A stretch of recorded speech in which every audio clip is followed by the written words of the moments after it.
మూగబోతోంది. So, ప్రతి ఒక్క సర్పంచులు ఊర్లో ఉన్నటువంటి వాళ్ళందరూ గూడా గ్రామాన నామినేషన్‌లు వేయొచ్చు అని చెప్పి ఎన్నికల కమిషన్ చెప్పనే చెప్పింది. ఇక్కడ చూస్తే అధికార పార్టీ తల మీద తడిగుడ్డేసుకొని కూర్చుంది. అంటే ఏం జేయాలి? ఎట్లా ముందరికెళ్ళాలి? ఈ 6 గ్యారంటీలన్నీ గూడా ఈ గ్రామానికి సంబంధించినటువంటి వాళ్ళకు, గ్రామంలో ఉన్నటువంటి ప్రజలకు ఎక్కువ రిలేటెడ్ అయి ఉన్నాయి. మరి మేము చూస్తే ఏమి గూడా నెరవేర్చలేదు. అసలు మేము అధికారంలోకి వచ్చినప్పటి నుంచి ఒక్కటంటే ఒక్క నిధులు గూడా పంచాయతీకి మేము కేటాయించలేదు. ఎక్కడ చూసినా డబ్బులు లేవు, డబ్బులు లేవు, డబ్బులు లేవనే మాకు వినబడుతోంది, కనబడుతోంది. మరి మేము ఏ రకంగా ముందరికెళ్ళాలి, ఏ రకంగా మేము గెలుస్తాం? ఇదొక రకమైనటువంటి తలకాయ నొప్పి. ఇంకొక విషయం చూసినట్టయితే హైకోర్టు మొట్టికాయలేసింది. పాత పద్ధతిలోనే మీరు వెళ్ళాలి ఎన్నికలకు, కొత్త పద్ధతిలో వెళ్ళడానికి లేదు. ముందు గుయ్యి, వెనకాల నుయ్యి, మనం యాజ్ ఇట్ ఈజ్ ఎప్పుడు మాట్లాడుకున్నట్టే జరుగుతాం. ఏమని ఇప్పుడు ఈ 42% రిజర్వేషన్ ఇస్తాము అని చెప్పి రేవంత్ రెడ్డి మాట ఇచ్చిండు. కాంగ్రెస్ పార్టీ కాదట. ఇప్పుడు కొంతమంది సీనియర్ మంత్రులు ఏమంటున్నారంటే, మేము చెప్పినామా ఏమన్నా, మేమేమన్నా చెప్పినామా ఏమన్నా, రేవంత్ చెప్పిండు, రేవంత్ చెప్తే మేము చెప్పినట్టు ఎట్లయితుంది అని చెప్పి తీసి పడేస్తున్నట రేవంత్ రెడ్డి మాటని. రేవంత్ రెడ్డి ఇరుక్కపోయింది. ఇక్కడ 42% రిజర్వేషన్ ఖచ్చితంగా మేము అమలు చేస్తామని రేవంత్ రెడ్డి చెప్పిండు. అమలు చేయలేదు. ఇప్పుడు కోర్టు మొట్టికాయలు వేసింది. ఇప్పుడు మన పిచ్చి కాకపోతే తెలంగాణ ప్రజలు కళ్ళు తెరుచుకోవాలి. 42% ఇస్తామని చెప్పింది రేవంతే. రెడ్ల సంఘంతో కోర్టులో కేసు వేయించింది రేవంతే. చీమ చిట్టుకుమన్నా పుట్టుకుమన్నా శ్వాస పీల్చుకున్నా పసిగట్టేటువంటి ఇంటెలిజెన్స్కు ఒక రేవంత్కి అత్యంత సన్నిహితుడైనటువంటి, పరిచయస్తుడైనటువంటి రెడ్డి సంఘం నుండి ఉన్నటువంటి ఆ పర్సన్ పోయి కోర్టులో కేసు వేస్తుంటే తెలీదా? ఇదంతా ఏంది? స్ట్రాటజీయే కదా. ఎప్పుడైతే ఈ జిమ్మిక్కులు తెలంగాణ ప్రజలకు అర్థమవుతాయో అప్పుడు కళ్ళు తెరుచుకోవాలి. ఇప్పుడు కూడా ఏంది, ఇంకా ప్రొలాంగ్ చేయొచ్చు వీళ్ళు కేసు, కానీ ఎందుకు చేయట్లే? అరే బాబు, జూబ్లీ హిల్స్లో మేము గెలిచినాం కదా, అధికార పార్టీ ఎక్కడుంటే అక్కడ గెలుస్తుంది. మేము ఓట్లు రిగ్గింగ్ చేసిన ఎలక్షన్ కమిషన్ చెవులు ఇట్లా మూసుకుంటుంది, కళ్ళు ఇట్లా మూసుకుంటుంది, నోరు కూడా మూసుకుంటుంది. ఎక్కడ దొంగలు అక్కడనే గప్చుప్ ఉంటారు. ఎట్లాగో నవీన్ యాదవ్కి మంచి పేరున్నది, కాంగ్రెస్ పార్టీని చూసి ఓట్లేకపోయినా నవీన్ చూసి ఓట్లేస్తారు, ఇంకొన్ని ఓట్లు రిగ్గింగ్ చేసి సరిపోతుంది అనుకున్నంత ఈజీ కాదు రేవంత్ అన్న ఈ ఎన్నిక అనేది. 42 పంచాయతీ ఎన్నికలు అనేది నువ్వు అనుకున్నంత ఈజీ అయితే కానే కాదు. ఊర్లల్లో పొడుదిడుతురు మైకులు పెడితే, పొట్టు ఇంటెలిజెన్స్ ద్వారా కొంతమంది దగ్గర ఇన్ఫర్మేషన్లు తెచ్చుకొని, ఆ ఇంటెలిజెన్స్ రిపోర్ట్లు తెచ్చుకొని దానికి అనుగుణంగా మీరు అడుగులేసారు. అక్కడ పావులు కదుపుతూ వచ్చారు. ఆ పావులు ఎవరివో, ఆ తెలివితేటలు ఎవరివో మీకు కూడా తెలుసు ఏంది పరిస్థితి అనేది. ఇప్పుడు ఏంది, 6 గ్యారంటీలు మనం చూసుకున్నట్టయితే, మేనిఫెస్టో చూసుకున్నట్టయితే, ఊరు పల్లెటూరు అనగానే ఫస్ట్ గుర్తొచ్చేది మా రైతులు. మా రైతులకు కాంగ్రెస్ పార్టీ, అధికార పార్టీ చేసిందేంది? మా మా మా రైతులకు సన్నాలకు సున్నాలు పెడితే ముక్కున వేలేసుకొని నోరు మూసుకొని కాంగ్రెస్ పార్టీ కూర్చుంది. తుమ్మల నాగేశ్వరరావు గారు తుమ్ముకుంటా కూర్చున్నారు.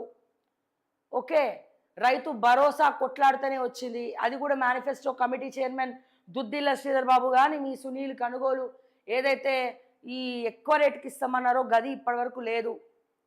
రైతు భరోసా ఏమైందో తెలీదు. ఓకే, ఆఖరికి మహాలక్ష్మి పథకం ద్వారా లక్షాధికారులను మహిళలను చేస్తామన్నావు. మహిళల చెవులో పువ్వులు పెట్టాల్సింది పోయి కాలిఫ్లవర్లు పెట్టినావు. ఓకే, సో ఇక్కడ ఆడపిల్లల పెళ్ళిళ్ళు చేయండిరా నాయన అంటే ఈ బట్టి విక్రమార్క కొడుకు నిశ్చితార్థము, మీ అన్నదమ్ముల ఆడపిల్లల పెళ్ళిళ్ళు ఇవన్నీ వేసుకుంటున్నారు.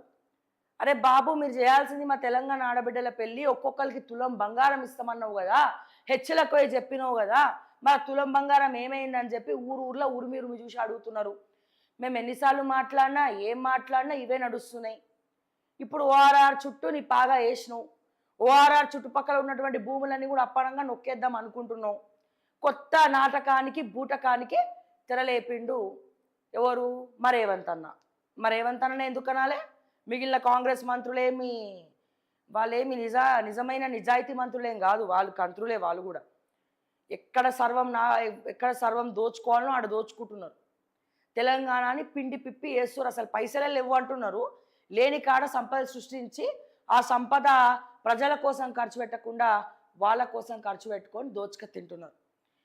ఇవన్నీ మాట్లాడద్దు. మాట్లాడితే రేవంత్ అన్నకు అబ్బో సోషల్ మీడియా అంటే అస్సలు పడదు. ఆయన గెలవడానికి పనిచేయచ్చు సోషల్ మీడియా, కానీ అతను వేలెత్తి చూపిస్తే మాత్రం మా సోషల్ మీడియా పనిచేయద్దు. మాట్లాడద్దు, ప్రశ్నించద్దు. ప్రజల పక్షాన మాట్లాడితే రేవంత్ అన్నకి అసలు మండుతూ ఉంటుంది.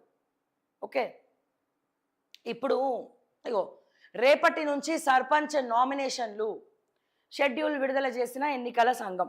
వచ్చే నెల 11, 14, 17వ తేదీన పోలింగ్.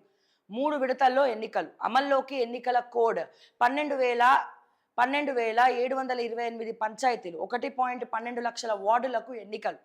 తొలి విడతలో 4,236 పంచాయతీలకు ఎలక్షన్స్. రెండో విడతలో 4,333, మూడో విడతలో 4,159 సర్పంచ్ స్థానాలకు పోలింగ్. మొత్తంగా 1.66 కోట్ల మంది ఓటర్లు. సర్పంచ్ ఎన్నికల షెడ్యూల్ నామినేషన్ స్వీకరణ. నామినేషన్ తుది గడువు ఇక్కడ చూస్తే మనం మొదటి విడత ఈ నెల 27న, రెండో విడత 30 రోజున, మూడో విడత వచ్చే నెల 3వ తారీఖు. అట్లాగే నామినేషన్ తుది గడువు చూస్తే మొదటి విడత 29, రెండో విడత 2వ తారీఖు, మూడో విడత 5వ తారీఖు. నామినేషన్ల పరిశీలన ఈ నెల 30వ తారీఖు మొదటి విడత, రెండో విడత 3వ తారీఖు వచ్చే నెల, మూడో విడత 6వ తారీఖు వచ్చే నెల. నామినేషన్ల ఉపసంహరణ వచ్చే నెల 3వ తారీఖు మొదటి విడత, వచ్చే నెల 6వ తారీఖు రెండో విడత, వచ్చే నెల 6వ తారీఖు 9వ తారీఖు 3వ విడత. అభ్యర్థుల తుది జాబితా ప్రకటన వచ్చే నెల 3వ తారీఖు మొదటి విడత, అట్లాగే 6వ నెల రెండో విడత, వచ్చే నెల 6వ తారీఖు రెండో విడత లెక్కింపు, తర్వాత వచ్చే నెల 9వ తారీఖు 3వ విడత. అభ్యర్థుల తుది జాబితా ప్రకటన అంటే మొత్తం కూడా స్క్రూటినీ చేసి నామినేషన్లు వెనక్కి తీసుకున్న తర్వాత అసలు లిస్ట్ వస్తుంది కదా, ఆ లిస్ట్ అనౌన్స్మెంట్ అనేది అభ్యర్థుల తుది జాబితా ప్రకటన అనేది మొదటి విడతగా వేసిన వాళ్ళు వచ్చే నెల 3వ తారీఖు, రెండో విడతగా వేసిన వాళ్ళు వచ్చే నెల 6వ తారీఖు, మూడో విడతగా వేసిన వాళ్ళు వచ్చే నెల 9వ తారీఖు. పోలింగ్ తేదీ మొదటి విడత వచ్చే నెల 11, రెండో విడత వచ్చే నెల 14, మూడో విడత వచ్చే నెల 17. పోలింగ్ సమయం ఓట్ల లెక్కింపు ఉదయం 7 నుంచి మధ్యాహ్నం 1 వరకు. పోలింగ్ రోజు మధ్యాహ్నం 2 గంటల నుంచి ప్రారంభం. ఇక్కడ మనం చూసినట్లయితే ప్రజలారా, కాంగ్రెస్ పార్టీకి ఎక్కువ సమయం లేదు, భయం అవుతుంది. వాళ్ళు ఏంది, కోర్టు తీర్పిచ్చిన వెంటనే ఇమీడియట్గా రంగంలోకి దుంకాలే, అట్లీస్ట్ ప్రజలు ఆలోచించుకున్న టైం ఉండద్దు. అందుకే ఇంత అర్జెంటుగా హుటాహుటిన హడావిడిగా ఇదంతా కూడా వీళ్ళు చేస్తూ ఉన్నారు. Okay, yes. వచ్చే నెల 14, 11, 14, 17న పోలింగ్. 3 విడతల్లో ఎన్నికలు. అమల్లోకి ఎన్నికల కోడ్ 12,728 పంచాయతీలు, 12,728 పంచాయతీలు, 1.12 లక్షల వార్డులకు ఎన్నికలు. తొలి విడతలో 4,236 పంచాయతీలకు ఎలక్షన్స్. రెండో విడతలో 4,333, మూడో విడతలో 4,159 సర్పంచ్ స్థానాలకు పోలింగ్. మొత్తంగా 1.66 కోట్ల మంది ఓటర్లు. ఎస్, ఇక్కడ చూసుకుంటే రాష్ట్రంలో 3 దశల్లో సర్పంచ్ ఎన్నికలు నిర్వహించేందుకు రాష్ట్ర ఎన్నికల సంఘం నిర్ణయించింది. ఈ మేరకు ఎన్నికల షెడ్యూల్ సైతం విడుదల చేసింది. ఈ నెల 27వ తేదీ నుంచి నామినేషన్ల స్వీకరణ ప్రారంభం కానుంది. డిసెంబర్ 11న మొదటి విడత, డిసెంబర్ 14 రెండో విడత, 17న మూడో విడత పోలింగ్ జరగనుంది. మంగళవారం సాయంత్రం రాష్ట్ర ఎన్నికల కమిషనర్ రాణి కుముదిని షెడ్యూల్ విడుదల చేయగా ఆ వెంటనే కోడ్ అమల్లోకి వచ్చిందని తెలిపారు. గ్రామీణ ప్రాంతాల్లో కోడ్ అమల్లో ఉంటుందని ఆమె ప్రకటించారు. రాష్ట్రంలోని 12,728 సర్పంచ్ స్థానాలు, 1,12,242 వార్డులకు ఎన్నికలు జరగనున్నాయి. మొదటి విడతలో 4,236 సర్పంచ్ స్థానాలు, రెండో విడతలో 4,333, మూడో విడతలో 4,159 స్థానాలకు ఎన్నికలు జరగనున్నాయి. బ్యాలెట్ పేపర్ విధానంలో ఎన్నికలు. సర్పంచ్, వార్డ్ సభ్యులను ఎన్నుకోవడానికి రాష్ట్రంలో 1,66,56,55,186 మంది ఓటర్లను అర్హులుగా తేల్చారు. వీరిలో 81,42,231 పురుషులైతే 85,12,455 మహిళా ఓటర్లు. ఇతరులు 500 మంది ఉన్నారు. మొదటి విడత నామినేషన్లు గురువారం ప్రారంభం కానున్నాయి. నవంబర్ 30 నుంచి రెండో విడత, డిసెంబర్ 3 నుంచి మూడో విడత నామినేషన్లు స్వీకరిస్తారు. డిసెంబర్ 11న మొదటి విడత, డిసెంబర్ 14న 17న పోలింగ్ జరగనుంది. ఉదయం 7 గంటల నుంచి జరగబోతుందంట. సర్పంచ్ ఎన్నికల తేదీలు ప్రకటిస్తున్న రాష్ట్ర ఎన్నికల కమిషనర్ రాణి కుముదిని. ఎస్, సో ఇది పరిస్థితి. సో మొత్తానికి